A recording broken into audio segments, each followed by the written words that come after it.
Assalamualaikum warahmatullahi wabarakatuh. Bersama saya Taufan Priyananda Adinata, pengampu mata kuliah Sejarah Kebudayaan. Kami mengampu pada perguruan tinggi Universitas PGRI Banyuwangi yang berkolaborasi dengan Universitas PGRI Mahadewa Indonesia. Pada hari ini kita akan mengkaji tentang peradaban kebudayaan Islam pada masa Kesultanan. Pada kajian ini ada 3 hal yang akan saya bahas berkaitan dengan peradaban kebudayaan Islam di Nusantara pada masa Kesultanan.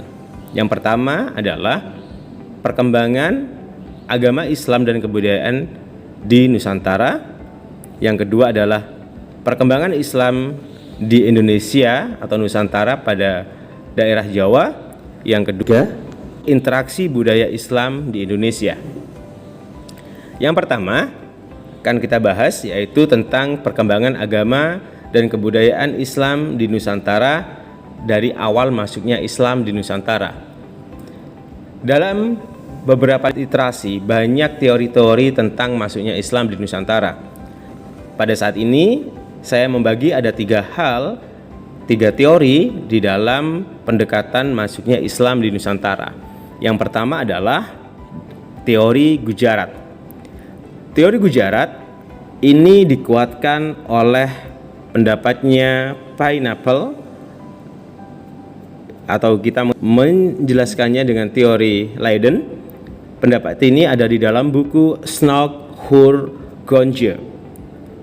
Teori Gujarat masuknya adalah di kisaran abad 13. Hal ini bisa diketahui dari batu nisan Sultan Samudra Pasai yang bercorak Gujarat kisaran tahun 1428 Masehi. Yang kedua, teori masuknya Islam dengan pendekatan Mekah.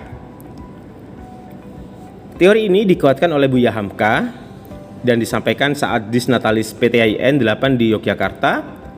Beliau mengatakan bahwa masuknya Islam di Nusantara itu di kisaran 7 Masehi atau abad pertama Hijriah.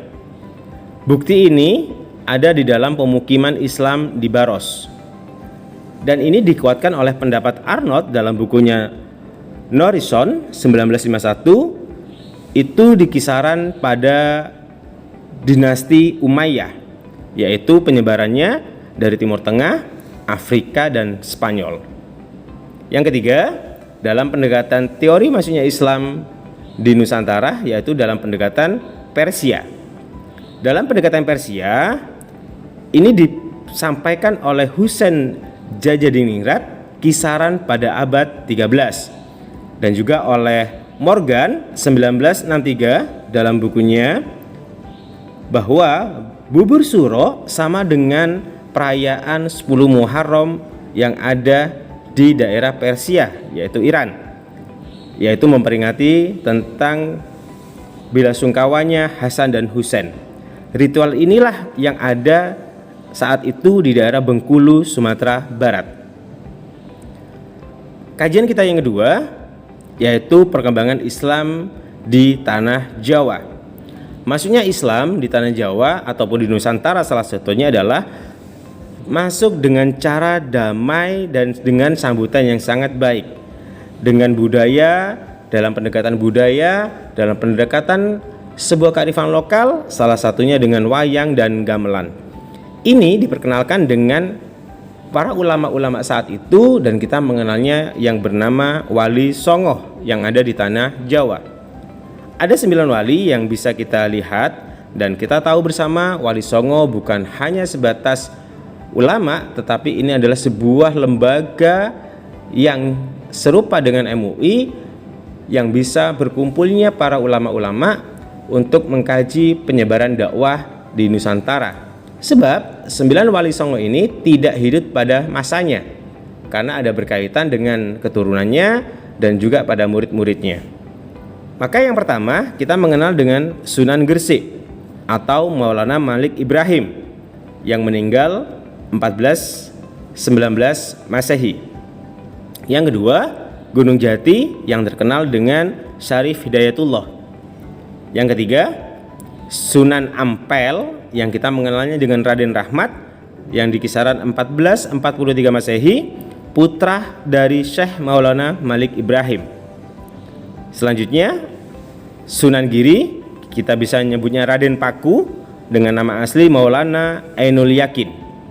Selanjutnya, Sunan Bonang, kita mengenalnya dengan Raden Ma'dum Ibrahim, kisaran 1525 Masehi. Selanjutnya, Sunan Kudus, kita mengenalnya dengan Ja'far Shodiq yang meninggal di kisaran 1550 Masehi. Selanjutnya, Sunan Kalijogo yang hidup di kisaran 1401 dan dia adalah dengan terkenal namanya Raden Mas Said. Selanjutnya, Sunan Muria, kita mengenalnya dengan namanya Raden Pratau atau putra dari Sunan Kalijogo. Selanjutnya, yang terakhir adalah Sunan Derajat, kita mengenalnya dengan Raden Qasim, putra Sunan Ampel, saudara Sunan Bonang. Untuk kajian yang ketiga tentang bentuk interaksi budaya Islam di Indonesia.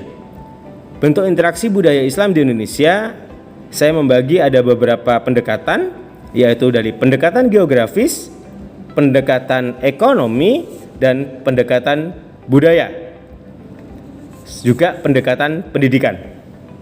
Yang pertama, dalam pendekatan geografis, Selat Malaka di sepanjang pantai barat Sumatera menjadi perdagangan para pedagang Muslim pada abad 11 Hijriah atau 11 Masehi di daerah Baros, tempat penyimpanan milik pedagang Tamil.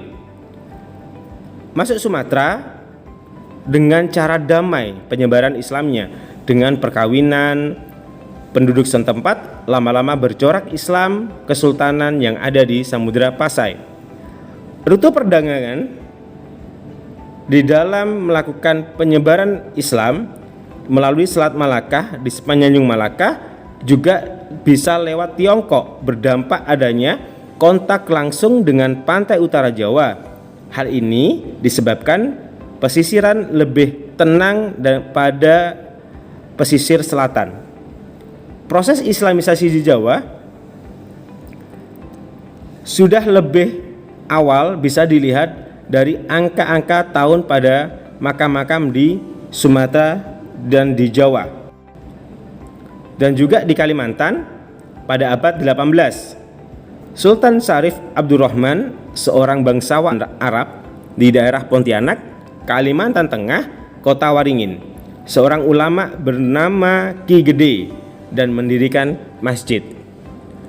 Proses Islamisasi di Kalimantan Selatan berawal dari permintaan bantuan oleh Pangeran Samudra di daerah Kalimantan Timur, pemerintah Raja Mahkota Kuta, dan juga ada di daerah Sulawesi, dianut oleh raja-raja dan masyarakat Gua Telo dalam naskah lontar bilang, kemudian dianut oleh rakyat-rakyatnya. Yang terakhir ada di daerah Maluku, beberapa pulau Ternate, Tidore, Bacan, Joylalu.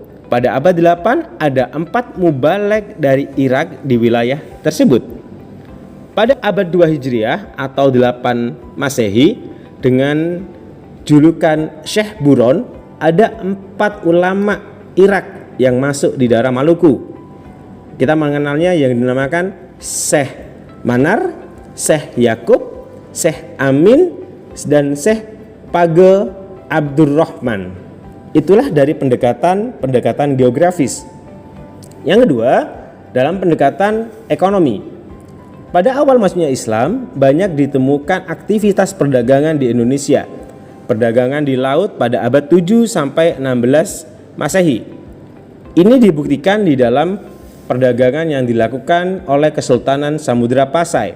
Sebab pada saat itu di dalam Kesultanan Pasai banyak petani lada yang itu menjadi kebutuhan masyarakat dan juga kebutuhan masyarakat internasional. Kegiatan produksi, distribusi, dan konsumen terjadi pada masa itu. Selanjutnya, perubahan masyarakat pada Islam pada bidang pendidikan.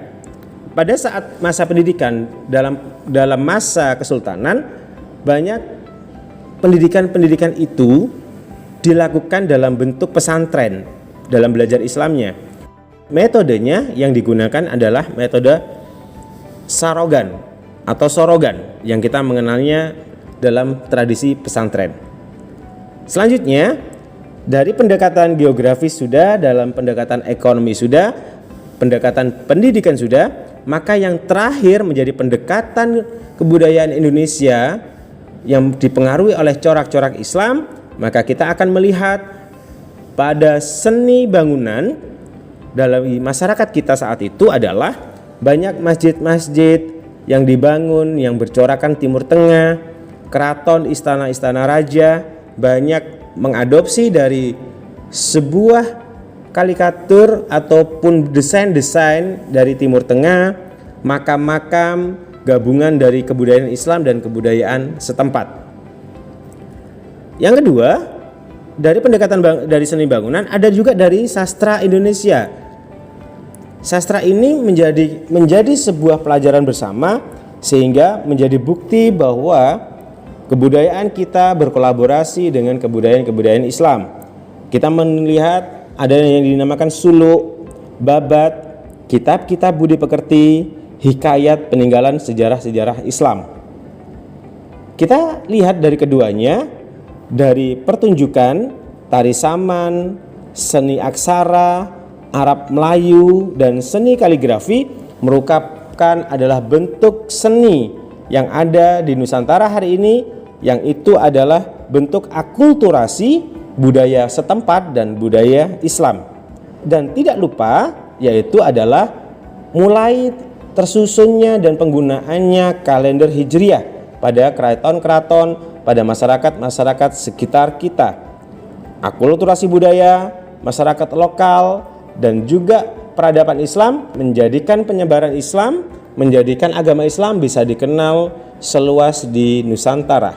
Maka melihat pada masa ini, alat yang digunakan yaitu dari kebudayaan akulturasi seperti wayang, gamelan, menjadikan Islam bisa diterima oleh masyarakat setempat.